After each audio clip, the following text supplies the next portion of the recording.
Supreme court of Pakistan की तरफ से एमक्यूएम के हक़ में बड़ा फैसला सामने आया। उसके बाद अल्ताफ़ हुसैन साहब की तरफ से उस पर रद्द-ए-अमल भी फौरी तौर पर ज़ाहिर किया गया और उसका खदोखाल क्या है, अब इस सुप्रीम कोर्ट के फ़ैसले के बाद क्या सूरत हाल बनेगी, सुप्रीम कोर्ट ऑफ पाकिस्तान के फ़ैसले के बाद क्या मज़ीद भी कोई चीज़ बचती है इस मुल्क में या ये चीज़ फ़ाइनल कहलाई जाएगी, इस पर आज मैं बात करूंगा। आपसे गुजारिश है कि चैनल को हमारे लाइक करके सब्सक्राइब करें, बेल आइकन को प्रेस करें, कमेंट बॉक्स में राय अपनी ज़रूर दीजिएगा कि आपको प्रोग्राम कैसा लगा। बहुत शुक्रिया। जुल्फ़िकार अली बब्बर की जानिब से अस्सलाम वालेकुम तमाम फैमिली मेम्बरान को। देखें, किसी भी केस का अभी फ़िलहाल बात हो रही है बल्दिया फैक्ट्री के केस की, जहां से सुप्रीम कोर्ट ऑफ पाकिस्तान ने एमक्यूएम के कारकुनान को बाइज़्ज़त बरी कर दिया। ये सुप्रीम कोर्ट का मतलब ही सुप्रीम होता है, सबसे आला तरीन अदालत होती है, सबसे मुक़द्दस अदालत होती है। वैसे भी अदालतें सारी ही मुक़द्दस होती हैं, चाहे वो लोअर कोर्ट्स क्यों ना हो, चाहे छोटी अदालतें क्यों ना हो, चाहे मजिस्ट्रेट ही क्यों ना हो, उनका हमें एहतराम करना चाहिए। अल्ताफ़ हुसैन साहब की तरफ से इस पर बहुत ज़्यादा खुशी का इजहार किया गया है। एमक्यूएम की जो राब्ता कमेटी है लंदन वाली, उन्हों की तरफ से इसको खुशैंद कहा गया है। उनके ये कहा गया है कि जिन जिन लोगों ने एमक्यूएम पर इल्ज़ामात लगाए थे, जिन जिन लोगों ने एमक्यूएम के बारे में बातें की थी, वो सब आज माफ़ी मांगे। एमक्यूएम के तमाम कारकुनान से, एमक्यूएम के हमदर्दों से, एमक्यूएम के चाहने वालों से, वोटर से, सपोर्टर से और एमक्यूएम के कायद अल्ताफ़ हुसैन साहब से भी माफ़ी मांगे। उन पर और उनकी जमात पर बग़ैर किसी सबूत के, बग़ैर किसी गवाहान के और बग़ैर सोचे समझे इल्ज़ामात लगाए गए और एक मरतबा फिर एमक्यूएम के तमाम कारकुनान को बाइज़्ज़त बरी किया गया। एमक्यूएम के कारकुनान को जिस तरह बरी किया गया सुप्रीम कोर्ट से इतने लंबे ट्रायल के बाद, ये इंसाफ की बड़ी फ़तह है और इस पर खराज तहसीन पेश करते हैं अदालती फ़ैसले पर, और बहुत ज़्यादा खुशाइन इसको करार दिया गया है एमक्यूएम की जानिब से, अल्ताफ़ हुसैन साहब की तरफ से। अच्छा, सुप्रीम कोर्ट के फ़ैसले के बाद मेरा ख्याल है कि कोई चीज़ बचती नहीं है, क्योंकि सबसे पहले एक ट्रायल कोर्ट होती है, वहाँ पर चलते हैं, छोटी छोटी कोर्ट्स हमारी यहाँ बनी हुई होती हैं। मैं उसका थोड़ा सा आज प्रोसेस भी समझा दूँ। जो वकला हजरात है वो शायद मुझ पर हंसेंगे, अगर नाराज़ ना हो तो इजाज़त दूंगा। लेकर जैसे बैंकिंग कोर्ट होती है, मुख्तलिफ़ कोर्ट होती हैं, लेबर कोर्ट्स होती हैं, मुख्तलिफ़ कमीशन होते हैं, सिविल कोर्ट्स होती हैं या मजिस्ट्रेट होते हैं। डिप्टी कमिश्नर को और असिस्टेंट कमिश्नर को भी अदालती इख्तियारात बहुत से केसेस में जो है वो मजाज होते हैं इस्तेमाल करने के। उसके बाद जो शीशन कोर्ट कहलाती है वो डिस्ट्रिक्ट कोर्ट होती है, उसी के इक्विवेलेंट लेबर कोर्ट होती है, नेप कोर्ट होती है। यहाँ तक भी स्पेशल कोर्टें यानी कि चलती हैं।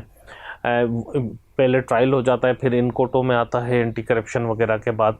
उसके बाद जब यहाँ से केस हाई कोर्ट में जाता है, वो अपीलिंग कोर्ट है, वहाँ पर बड़ी डिटेल में चेक किया जाता है कोई कानूनी एरर तो नहीं है, कोई जजमेंट में फ़र्क तो नहीं है, जज के इख्तियारात चेक किए जाते हैं, क्योंकि वहाँ पर बहुत ज़्यादा क्वालिफाइड किस्म के जो है जजेस मौजूद होते हैं, जो बहुत ज़्यादा कानून को समझते हैं लोअर को अदालतों के जजों के मुकाबले में। लेकिन जब वहाँ से भी अगर किसी को लगता है कि उस फैसले से वो मुतमईन नहीं हुआ, उसको इंसाफ नहीं मिला, तो फिर वो सुप्रीम कोर्ट ऑफ पाकिस्तान जाता है। वहाँ पर एक तरीके का ट्रायल तो नहीं कहा जाएगा, लेकिन अपील ज़रूर होती है, वो चीज़ चेक करते हैं। और फिर वहाँ पर जो जजेस होते हैं वो हमारे सबसे करीम जजेस होते हैं, सबसे आला तरीन जो है काबिलियत में, जो मुल्क के आला तरीन जजेस होते हैं वो वहाँ पर होते हैं। सबसे ज़्यादा तहम्मुल वाले, पढ़े लिखे, तजर्बेकार, सुलझे हुए, जिनके पास बड़ी डिग्रियाँ, बड़े केसेस, बड़ा दिमाग, बड़ा इल्म, बड़ा फ़लसफ़ा होता है, वो जजेस वहाँ पर बरजमान होते हैं। वो बड़े तहम्मुल के साथ उसको सुनते हैं और फिर उस पर जजमेंट दी जाती है, उसको फ़ाइनल कहा जाएगा। सुप्रीम कोर्ट की जजमेंट के बाद फिर तो सिर्फ़ एक अल्लाह की अदालत रह जाती है, उसके बाद मुल्क में कोई अदालत नहीं बचती।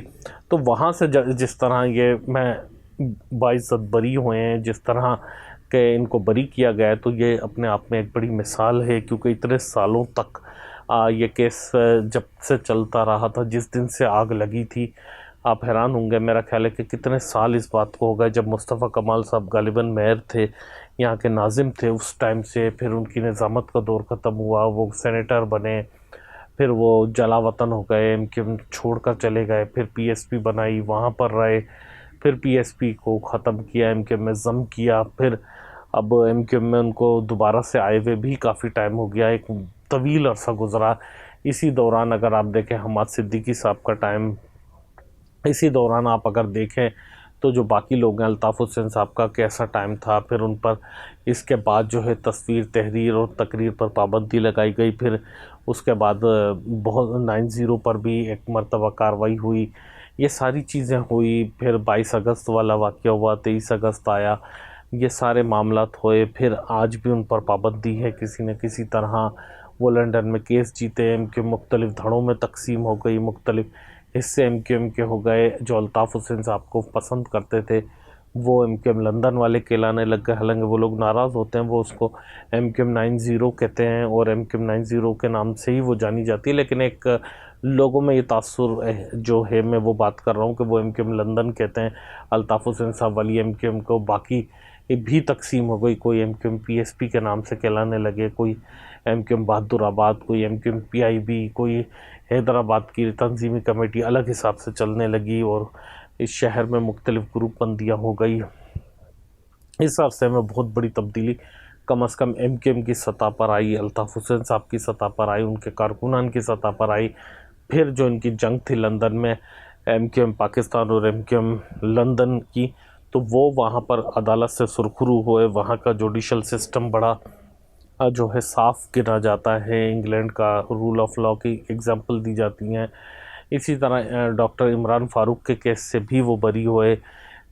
اس بیچ میں بہت ساری چیزیں ہوئی، بہت تبدیلیاں آئی، لوگوں نے بہت کچھ ایسا دیکھا کہ جس کا شاید کوئی اس ٹائم پر جب بلدیہ فیکٹری کا ثانیہ ہوا تھا، جب اس میں آگ لگی تھی، تو اس ٹائم پر جو کوئی سوچ نہیں سکتا تھا۔ اس شہر نے، کراچی شہر نے، اس صوبے نے، اس ملک نے بہت کچھ دیکھا، اس ایم کیو ایم نے بہت کچھ دیکھا جو شاید اس ٹائم پر کوئی تصور بھی نہیں کر سکتا تھا۔ آگ لگی تھی، آگ لگائی گئی تھی، یہ تو اللہ بہتر جانتا ہے، وہاں کے لوگ بہتر جانتے ہیں۔ میں ذاتی طور پر اس پر تبصرہ نہیں کرنا چاہتا، کیونکہ میں تو وہاں موجود تھا نہیں کہ میں اس پر اپنی رائے دے سکوں۔ جس طرح بعض جگہوں پر میں کہتا ہوں کہ میں خود موجود تھا، میں نے اپنی آنکھوں سے دیکھا، بعض واقعات کا میں آپ سے ذکر کرتا ہوں تو وہ اوتھینٹک ہوتی ہیں، اس چیز کی میں بات کرتا ہوں۔ یہاں میں نہیں موجود تھا تو مجھے اس بارے میں علم نہیں ہے۔ خیر، یہ بہرحال ایک ایم کیو ایم کے کارکنان کے لیے بہت اچھی خبر ہے، ان میں خوشی کی لہر، امید کی لہر ایک دوڑ گئی ہے۔ جو مستقل پریشان تھے، جو مستقل مایوسی میں تھے، ان کے لیے ایک امید کی کرن دوڑ گئی۔ اب دیکھیں اس کے بعد کیا ہوتا ہے، اس کے بعد بہت کچھ ہوگا، بڑی خبریں ہیں، وہ بھی ہم آپ سے شیئر کریں گے۔ فی الحال لیکن آپ سے گزارش کروں گا کہ اس حوالے سے کمنٹ کر کے ضرور بتائیے گا کہ آگ لگی تھی یا لگائی گئی تھی۔ یہ کچھ سوالات آپ کے سامنے رکھ رہا ہوں۔ اگر لگائی گئی تھی تو کس نے لگائی تھی، اس کا ذمہ دار کون تھا، آپ کیا سمجھتے ہیں؟ کیونکہ سب سے بڑی عدالت عوام کی عدالت ہوتی ہے۔ آپ کیا سمجھتے ہیں ضرور کمنٹ کر کے بتائیے گا۔ جن دوستوں نے ہمیں فالو نہیں کیا ہے ان سے گزارش ہے کہ فالو کر کے اپنے عزیز و اقارب سے بھی شیئر کیا کریں۔ فی الحال اجازت چاہوں گا، اللہ حافظ۔